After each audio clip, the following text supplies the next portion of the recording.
When my grandmother died, she left me an antique mirror, tall, black-framed, with carvings of roses and faces that seemed to shift when the light hit them. I didn't want it, but my mother insisted. "It's been in the family for generations," she said. "She would have wanted you to have it."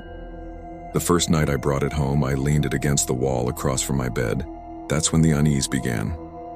The air felt heavier, like static. The reflection seemed slower.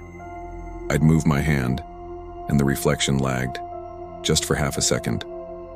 I laughed it off. Maybe I was tired, but every night after that, it got worse. One night, I caught my reflection smiling when I wasn't.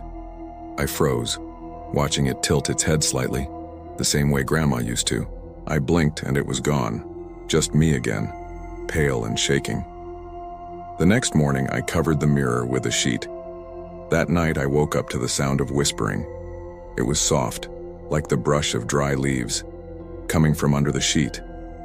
"Why did you hide me?" I pulled the blanket over my head and prayed it was just my mind playing tricks. But I could still hear it, a voice old and soft, humming the same lullaby my grandmother used to sing. By the third night, I couldn't stand it. I decided to move the mirror to the attic. But when I grabbed the edge to lift it, I felt warmth, like skin. And from beneath the glass, I saw fingers press out from the inside, smudging the reflection. I screamed and dropped it. The mirror cracked down the center. From the crack, something black oozed out. Not blood, not liquid, but a thick shadow that moved like smoke. It slithered along the floor, curling toward me. I ran outside, called my mother in tears. She drove over, furious. "It's just a mirror," she yelled.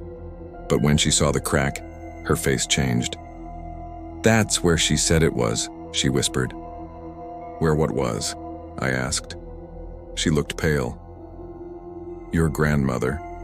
She said before she died that something lived inside it. It only showed itself to the last person who looked into it." I didn't believe her, until that night. The mirror, even cracked, reflected my room perfectly. But in the reflection, something was standing behind me. A tall, thin shadow with a face like melting wax. I turned around. Nothing. When I looked back, it was closer. The next morning, I smashed the mirror to pieces and buried them in the backyard. For weeks, everything was quiet, peaceful. Then, a month later, I got a text from an unknown number. It was a photo, a reflection of my bedroom, and in the corner of the picture, I could see me, standing in front of the mirror, smiling.